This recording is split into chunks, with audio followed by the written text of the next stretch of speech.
Okay, so the first thing I want to talk about is high vibrational living.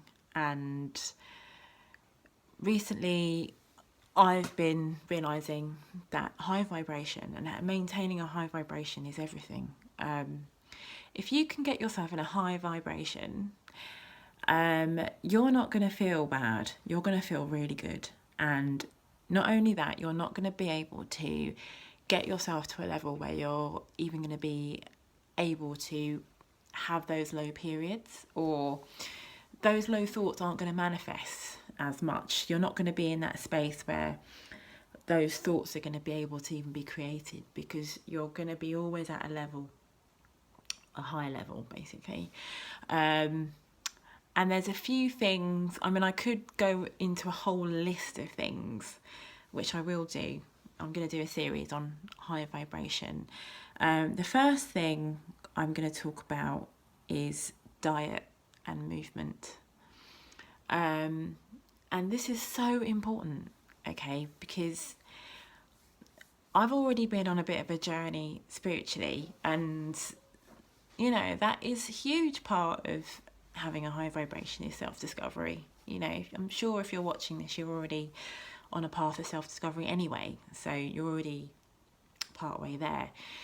But I've found recently is that it's just enhanced my journey is by having a good diet, getting off the meat, getting off the dairy. So I'm now on a vegan diet, and I've noticed my mood skyrocket up into the clouds. Okay, it's just so amazing to not have meat, and so amazing to just feel good on what you're eating. And there's someone called Dr. Will Tuttle who I totally recommend that you listen to, and he talks about the spiritual connections between what we eat, and how that's disconnecting us in society, and how that's disconnecting us from each other. And I think that is true. I think that when we do eat these things, that it disconnects us from ourselves, it disconnects us from other people, it disconnects us from animals.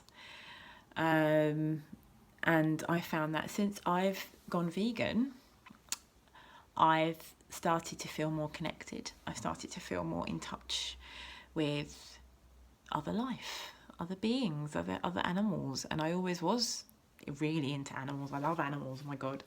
But I mean really, really, like really made a difference to how I feel.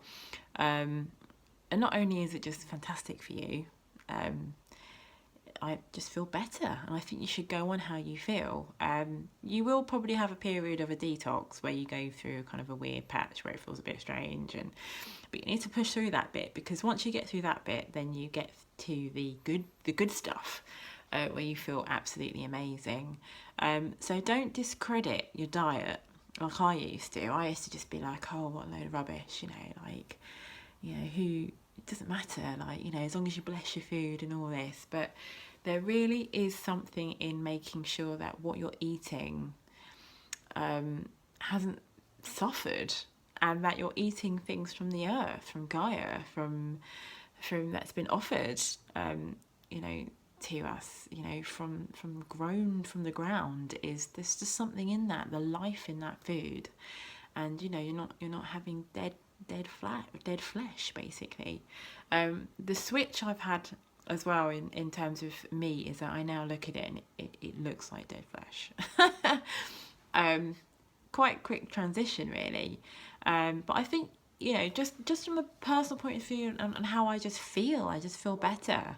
I feel like just more alive, more energy. And definitely there's moments of euphoria since I've started doing it. So I think that, teamed up with everything else, has been a huge benefit. Another thing that I would recommend is movement.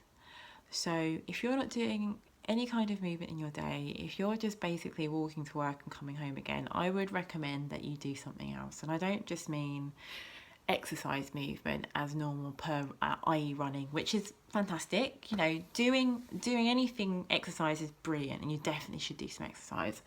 I'm talking more kind of meditative stuff, so yoga, um,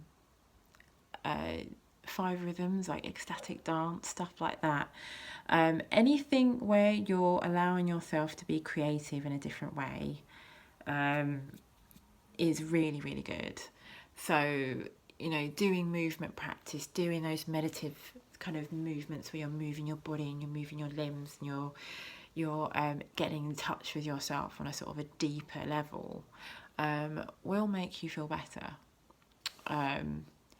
And also it will just make you feel more grounded and more connected. And I think a lot of the time that we don't feel safe in the world, we don't feel connected and grounded. And I think doing practices like yoga or any kind of meditative practice grounds you and makes you feel more connected.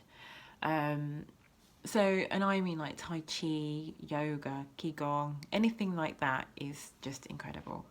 Any sort of movement practice. Also, more fiery movement practices are fantastic. So if you can team that as well in, and I mean something like sticking on some music and just letting yourself dance. Don't even worry about it. Don't worry about anyone laughing at you. You do it in the privacy of your own house. You don't have to do it in the street. But doing some sort of practice where you're able to creatively move and you're not being told what to do is very, very important. And I think that goes for yoga as well, to be honest with you. Anything like that. If you can get into a free flow, I find that that's where I'm at my most creative, one of my most creative times. There's something in the movement practice, if you're doing it and you start to do it and it starts to almost move you, there's something in that. And it makes you feel connected to something more. It makes you feel more in touch with your higher self and more in touch with your soul if you get to that state. So I fully recommend doing something like that. And I've been experimenting with 5 rhythms, which is a movement practice where you go to a group and you dance to music that goes through 5 different forms of rhythms, and you basically you're not instructed. You might have a basic amount of instruction. Well, they'll say go into this level of staccato and all these different sort of forms of 5 rhythms, which I do recommend that you check out.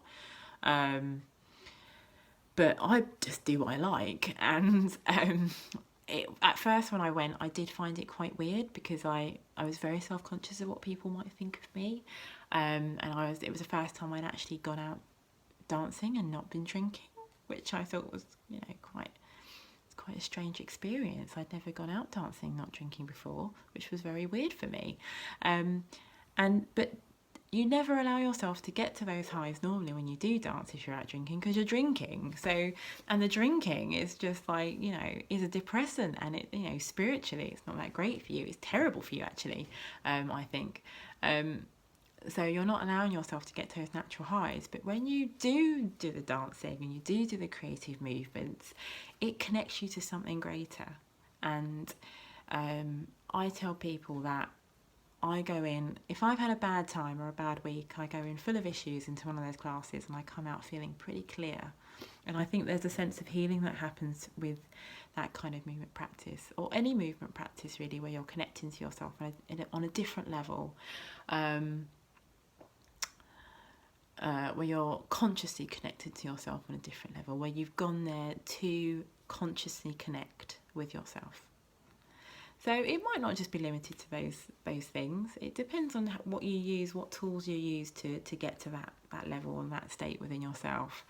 But those are just a few things which I recommend that you try out. That should make you feel better within yourself. I'd love to hear your comments. Let me know what makes you feel good. What movement practices do you do? How do you feel about your diet? What do you eat? Do you eat meat? Do you think I'm talking rubbish? Do you think I'm talking complete sense? Let me know.